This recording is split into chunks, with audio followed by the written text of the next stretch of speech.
في ناس بنقابلهم في حياتنا بيخلونا دايما نسأل نفسنا أسئلة كتير. هو بيحبني ولا بيستغل حبي ليه؟ هو بيخاف يخسرني ولا بيخاف يخسر الحاجات اللي بياخدها مني؟ ساعات الحب الحقيقي بيكون أضعف بكتير من إننا نقدر نكتشف إننا بنتأذي بسببه.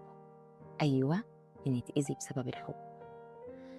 النهاردة هنتكلم عن أكتر العلاقات اللي بتوجعنا ويمكن كمان بتدمرنا، العلاقات اللي بتبقى من براها مغلفة بالأمان والنية الطيبة طبعا، وطبعا كلمة الحب، وهي بتكون سم بطيء. أيوة، سم اسمه الاستغلال العاطفي. خليك معايا وهتفهم لما تسمع صاحبة القصة بتقول إيه.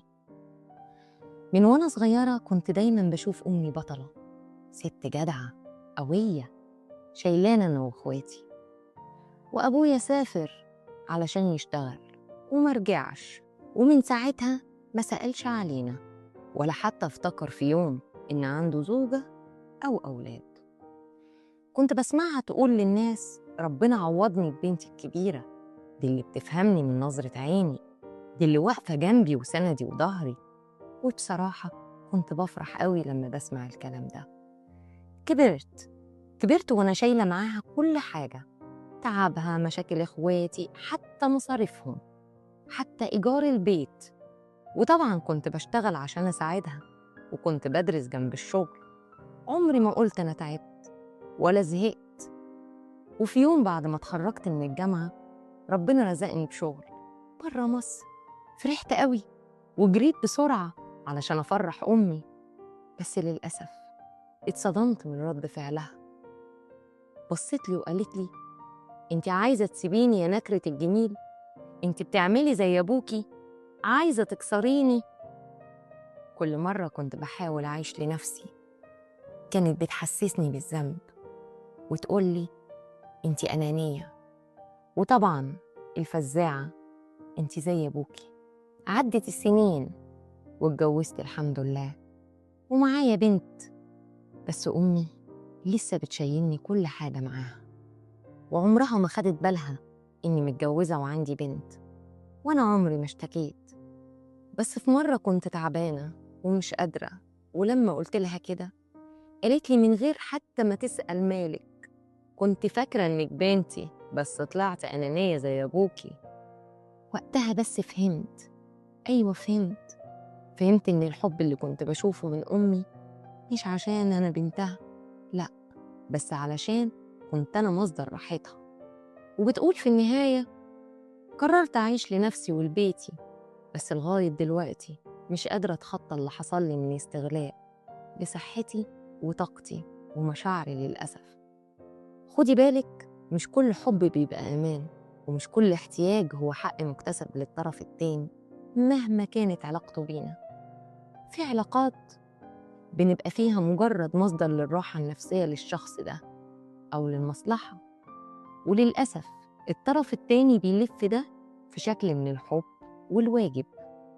الاستغلال العاطفي مش بس في العلاقات العاطفية للأسف، لكن كمان بيبقى في العلاقة بين الأم وبنتها، بين الزوج وزوجته، بين الصحاب، وحتى في علاقة المدير بموظفين، وساعات الأولاد مع أهاليهم. طب نعرف منين إن اللي قدامنا ده بيستغلنا عاطفياً ولا لأ؟ هتلاقيه دايماً بيقولك أنا عملت لك كتير، أنت إيه مش بتحس؟ ودايماً يحسسك بالذنب، أنا بحبك يعني لازم تعمل كده علشاني. هنا بقى الحب بيتحول لورقة ضغط عليك، مش هيرد عليك. وطبعاً ده اسمه الصمت العقابي، علشان يفرض عليك اللي هو عايزه. هيتهمك بإنك حساس زيادة عن اللزوم، ويشكك في إحساسك بنفسك، ويوهمك إنك مزودها حبتين. دايماً بيلعب دور الضحية، أنا المسكين، أنا الغلبان، أنا الكل بيظلمني. ودايماً هيحسسك بده علشان يفضل ياخد منك. وآخرهم الابتزاز العاطفي، هيقولك لو بتحبني بجد هتعملي كده. وده أخطرهم طبعاً، لأنه بيخليك دايماً في مأزق، لا ترضيه لا ترضي نفسك. وللأسف الشخص اللي بيتعرض للاستغلال العاطفي دايما بيمر بانعدام الثقة بالنفس، مش قادر يفهم مشاعره، حاسس دايما إنه في إرهاق عاطفي مزمن، دايما عنده شعور بالذنب مستمر، وده بياكله من جواه شوية شوية لحد ما يبقى جسمه موجود لكن قلبه وعقله خلاص مرهقين بسبب جلد الذات.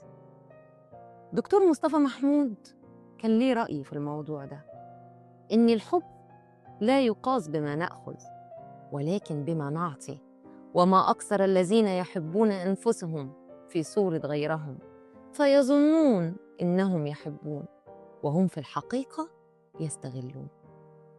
الحل الواقعي للمشكلة دي: حب نفسك وما تجيش عليها، اعمل لنفسك حدود واضحة، لازم تتعلم تقول لأ.